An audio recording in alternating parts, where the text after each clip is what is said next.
আজকে একটু মা মেয়ে বের হয়েছিলাম অনেক দিন পর। মেয়ের পরীক্ষা শেষ হলো আর একটু টুকিটাকি কেনাকাটা ছিল, যেহেতু ঈদে বাড়িতে যাব।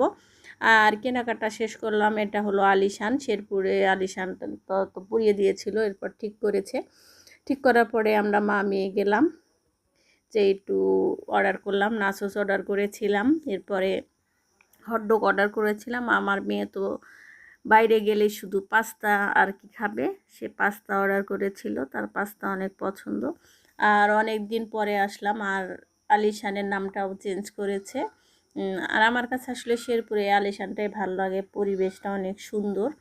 এই তো আমাদের খাবার এসেছে, আমরা খাওয়া দাওয়া শেষ করে এরপরে বাসায় চলে যাব। আর এখানে নাচোসটা কিন্তু অনেক মজা, আর খাবারগুলো আলিশানের খাবারগুলো আসলে অনেক মজা হয়ে থাকে, আর বিশেষ করে পরিবেশের কারণে সব কিছুই আসলে ভালো লাগে। আজকে একটু মা মেয়ে বের হয়েছিলাম অনেক দিন পর। মেয়ের পরীক্ষা শেষ হলো আর একটু টুকিটাকি কেনাকাটা ছিল, যেহেতু ঈদে বাড়িতে যাব। আর কেনাকাটা শেষ করলাম। এটা হলো আলিশান, শেরপুরে আলিশান তো পুড়িয়ে দিয়েছিল, এরপর ঠিক করেছে। ঠিক করার পরে আমরা মা মেয়ে গেলাম, যে একটু অর্ডার করলাম। নাচোস অর্ডার করেছিলাম, এরপরে হটডগ অর্ডার করেছিলাম। আমার মেয়ে তো বাইরে গেলে শুধু পাস্তা আর কি খাবে, সে পাস্তা অর্ডার করেছিল, তার পাস্তা অনেক পছন্দ। আর অনেক দিন পরে আসলাম, আর আলিশানের নামটাও চেঞ্জ করেছে।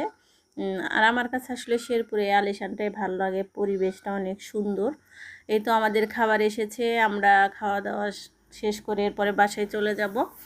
আর এখানে নাচোসটা কিন্তু অনেক মজা, আর খাবারগুলো আলিশানের খাবারগুলো আসলে অনেক মজা হয়ে থাকে, আর বিশেষ করে পরিবেশের কারণে সব কিছুই আসলে ভালো লাগে।